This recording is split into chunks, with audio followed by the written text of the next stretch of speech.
तो भाई और बहनों, पूज्य गुरुदेव भगवान के आशीर्वाद से आप और हमें इस कलयुग की बिचली पीढ़ी में सात संगतियां नसीब हैं।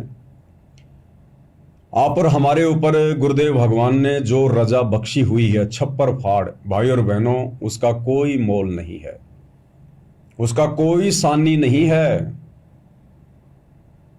मनुष्य शरीर, सतगुरु की शरण, ऊपर से सतगुरु ने सद्बुद्धि देकर ज्ञान योग खोलकर साध संगति से जोड़ा, जो कि उनका यथार्थ 13वां कबीर पंथ है। साध संगति से ही हमारी गुरु जी के प्रति श्रद्धा भाव, समर्पण, इन सभी भक्ति क्रियाओं का पता चलता है कि हम इस कलयुग की बिचली पीढ़ी में भी युगों युगों वाली गलती दोहराते आ रहे हैं, या हमने गुरु को पूर्णतया परमात्मा के रूप में स्वीकार कर लिया है। उसके बाद गुरुदेव भगवान को भोग लगाना, उनकी आरती उतारना, उनकी चरण चंपी करना, घर घर में गुरुदेव के आसन लग जाना, एकमात्र गुरुदेव का जयकारा लगाना, एकमात्र उन्हीं की फोटो रखना, हर प्रकार से मर्यादाओं में रहते हुए, संघर्ष करते हुए, ज्ञान को आधार बनाकर भक्ति मार्ग पर अपनी आत्मा के कल्याण हेतु आगे बढ़ना, ये सारी की सारी जो बातें हैं भाई और बहनों, केवल साध संगति में ही मिलेंगी, अन्य नहीं मिलेंगी। अन्य भगत भाई बहन जो साध संगति के अलावा जो गुरुदेव से जुड़े हुए हैं, जो सतलोक आश्रमों से जुड़े हुए हैं, वो भाई बहन तो जो मुख्य मुख्य नियम हैं जो गुरुदेव हमें नाम दीक्षा के समय फोरम पर लिख कर देते हैं, वो नियम भी पूर्णतया फॉलो नहीं कर रहे। और गुरुदेव अपने सत्सेवक बच्चों से वो नियम तो पूर्णतया फॉलो करवा ही रहे हैं। साथ में सत्संगों में गुरुदेव हमें जो आदेश देते हैं वो नियम भी फॉलो करवा रहे हैं। इसके अलावा गुरुदेव हमारा ज्ञान योग खोलकर, हमारे को सूक्ष्म दृष्टि देकर, और जो सूक्ष्म नियम हैं जो कॉमन सेंस से समझ में आते हैं, गुरुदेव उनको भी फॉलो करवा रहे हैं। क्योंकि परमेश्वर ने साध संगति से केवल उन्हीं आत्माओं को जोड़ना है और उन आत्माओं को निर्मल बनाना है, हर प्रकार से मर्यादित बनाना है, सच्चे गुरु भगत बनाना है, जिन आत्माओं को परमेश्वर ने अपने धरती पर रहते सहते इसी जन्म में और इसी कलयुग की बिचली पीढ़ी में सतलोक लेकर जाना है। तो आप और हमने भी भाई और बहनों किसी प्रकार की कोई कमी अपनी तरफ से नहीं रखनी है। और गुरुदेव भगवान हमें कहते हैं कि इस भक्ति मार्ग में जब ये ज्ञान समझ में आ जाए, उसके बाद हमने इधर उधर नहीं देखना है। बाकी संगत क्या कर रही है, किस तरह से कर रही है, कितनी मर्यादा में है, हमने उनसे केवल उन्हीं चीजों को ग्रहण करना है जो हमारे मतलब की हैं, जिससे हमारे गुरुजी प्रसन्न हों, जिससे हमारी मर्यादा बनी रहे। हमने संगत की या गुरुदेव के परिवार की, उनके बेटा बेटी भाई बंधु रिश्तेदारों की या कोऑर्डिनेटरों की उन भक्ति क्रियाओं को बिल्कुल भी नहीं देखना है, उनके ऊपर बिल्कुल भी ध्यान नहीं देना है, अपने ऊपर लागू नहीं होने देना है, जो गुरुदेव की मर्यादाओं के खिलाफ है, उनके विधान के खिलाफ है। क्योंकि ये सभी आत्माओं के अपने अपने संस्कार होते हैं। सकल पदार्थ है जग माही, कर्महीन नर पावत नाही। सच्चे सतगुरु की शरण में आने के बाद सभी आत्मा थोड़ा ना पूर्णतः मर्यादा में रहकर गुरु को परमात्मा मानकर अपने आत्म कल्याण के प्रति चिंतित होकर हर प्रकार से संघर्ष करते हुए भक्ति पर लगी रहेगी। ये तो परमात्मा की दयालुता है कि वे किसी से कोई फीस नहीं लेते, कोई पैसा नहीं लेते अपनी शरण देने का। इसलिए चाहे पूरा विश्व जुड़ जाओ, चाहे सारा संसार जुड़ जाओ, ज्ञानी अज्ञानी कोई भी जुड़ जाओ, परमात्मा किसी को नाम दीक्षा से वंचित नहीं रखेंगे, मना नहीं करेंगे। लेकिन अंततः मोक्ष प्राप्त वही करेंगे जो गुरुदेव के बताए अनुसार भक्ति करेंगे, मर्यादाओं में रहेंगे। और उन मर्यादाओं में भाई और बहनों एक पॉइंट आता है कि उपदेश लेने के बाद में भगत ने किसी के साथ में भी द्वेष नहीं करना है, ईर्ष्या भाव नहीं रखना है, राग नहीं रखना है। राग यानी विशेष प्रेम। तो राग द्वेष ईर्ष्या ये हमने बिल्कुल भी अपने आसपास नहीं फटकने देना है।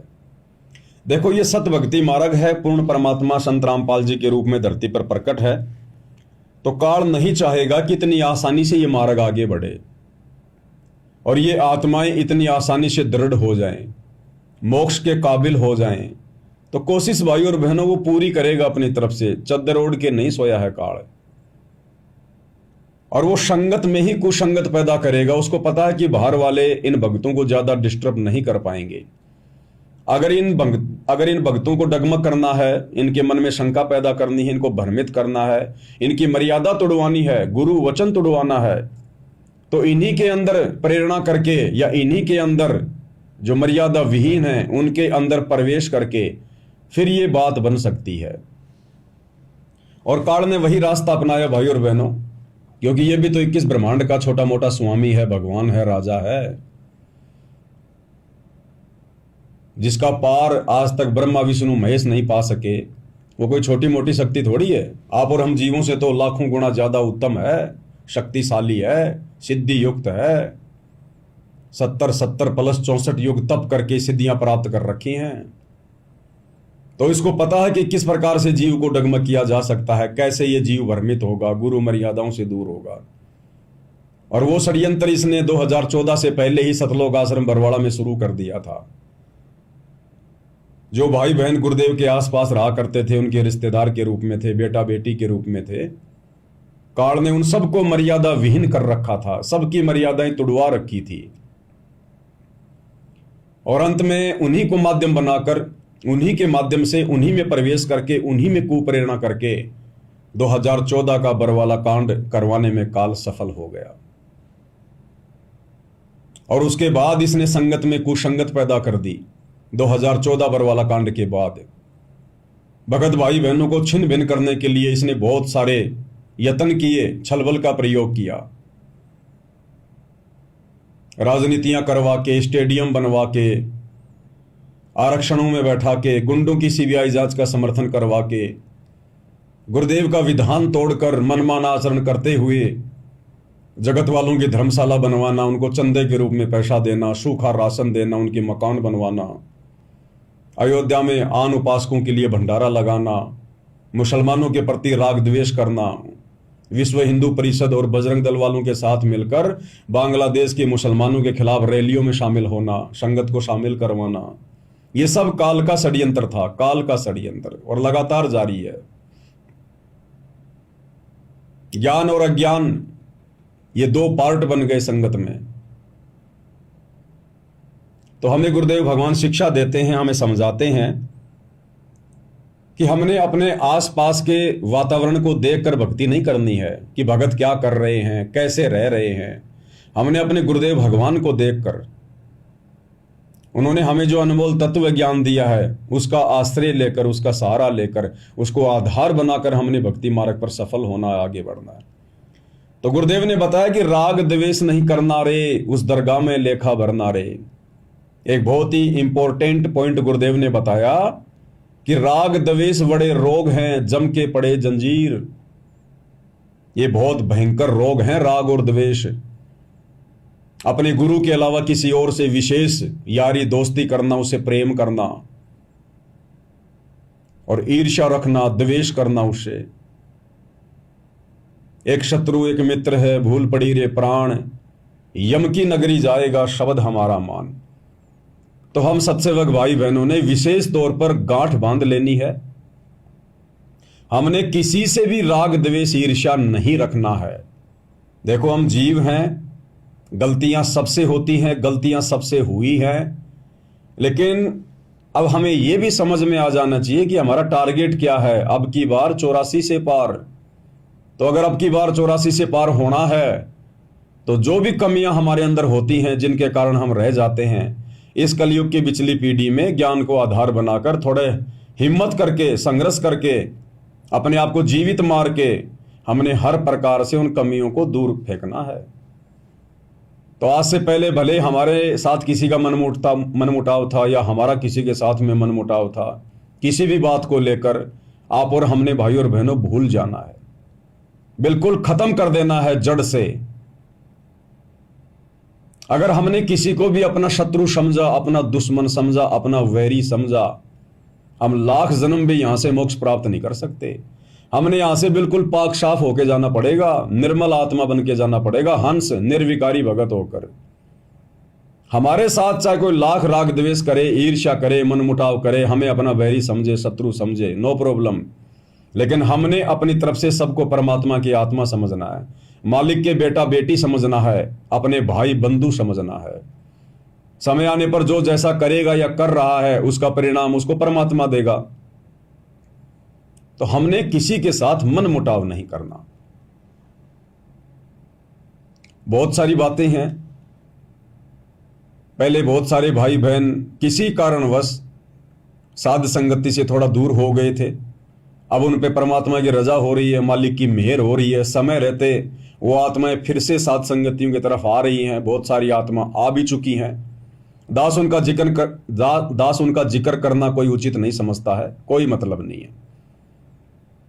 उन्हें समझ में आ गई, बहुत अच्छी बात है। सबने अपनी आत्मा का कल्याण करवाना है और वो मर्यादाओं से होगा, गुरु को परमात्मा मानने से होगा और गुरु के रहते सहते होगा। ये बातें उन भाई बहनों को समझ में आ रही हैं।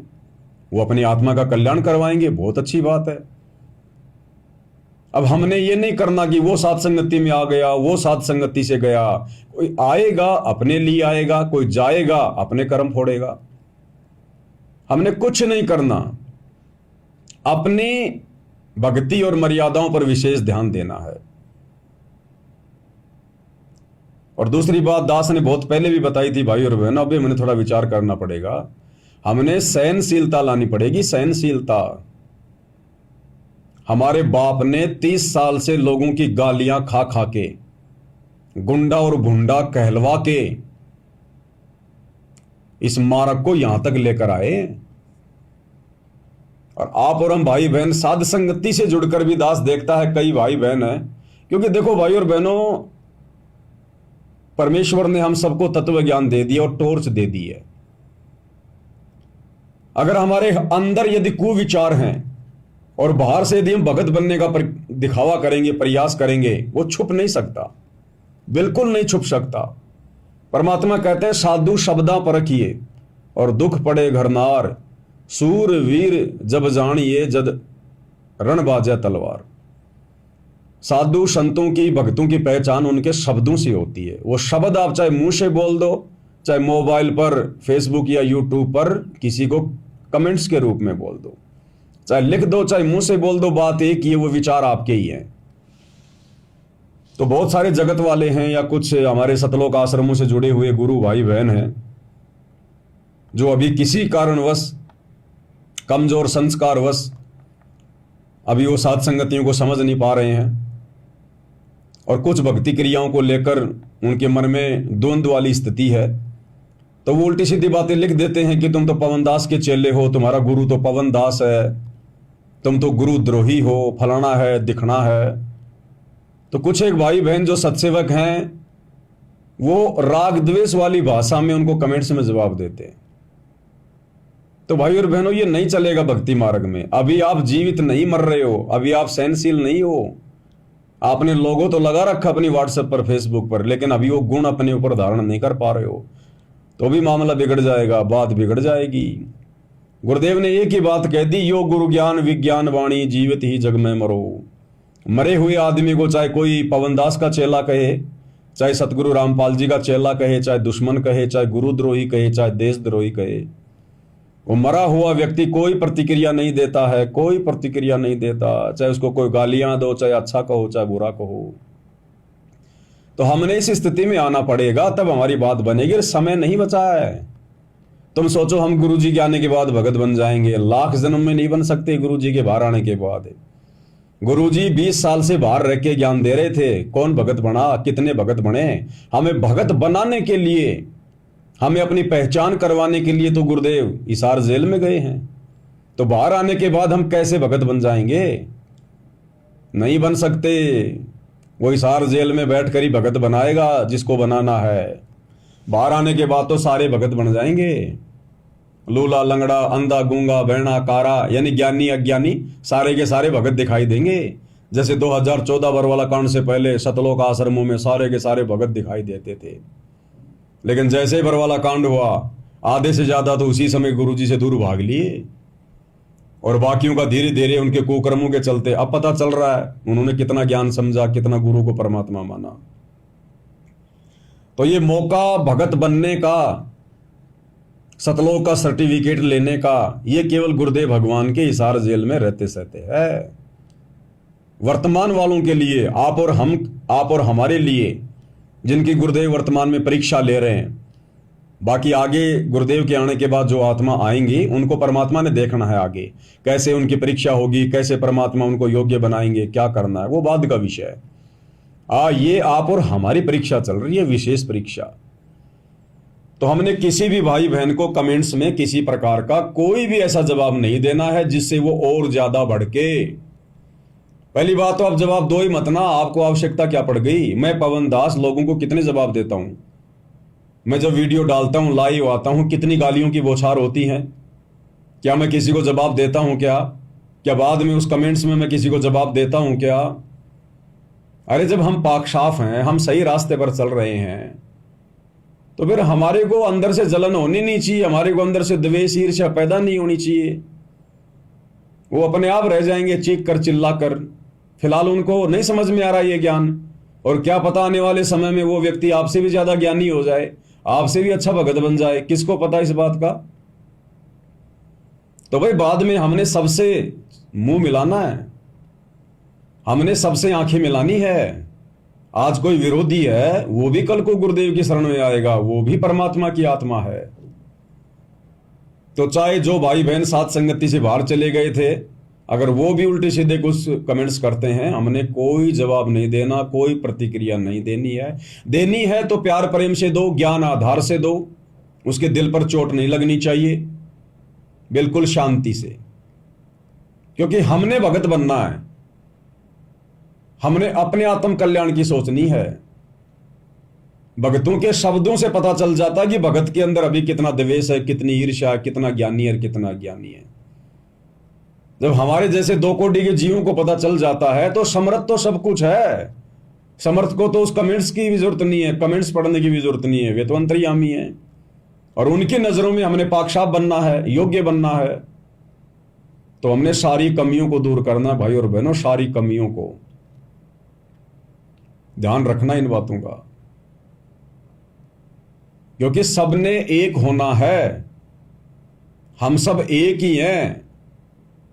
आत्मा कोई भी बुरी नहीं है, लेकिन ये बीच में काल का झकझोल 2014 बरवाला कांड के बाद ये काल ने जो जैसी मर्यादा में है या नहीं है, उस आधार से काल उनमें बैठकर सारे काम करवा रहा है। तो आत्मा बुरी नहीं है, भगत कोई बुरा नहीं है, ध्यान रखना इन बातों का। जो जैसा करेगा समय आने पर अपना पाएगा। कौन गलत था कौन सही था, परमात्मा ने साथ संगति की वीडियो से सारे निर्णय करवा दिए हैं। अब आप लोगों ने उनके साथ में अभद्र व्यवहार करने की जरूरत नहीं है, उनके कर्म उनके साथ में हैं, और आने वाली आत्माओं को समझाने के लिए वीडियो तैयार हो चुके हैं। अब हमने अपने आत्म कल्याण की तरफ ध्यान देना है। हम सब एक परमात्मा के बच्चे हैं, सतगुरु रामपाल जी के। संगत वाले तो छोड़ो, देश विदेश के जितने भी हिंदू मुस्लिम सिख ईसाई सब उसी परमपिता परमेश्वर के बच्चे हैं। ये थोड़ी है कि अभी अगर वो शरण में नहीं आए तो वो गुरु जी की आत्मा नहीं है या गुरु जी के बेटा बेटी नहीं है।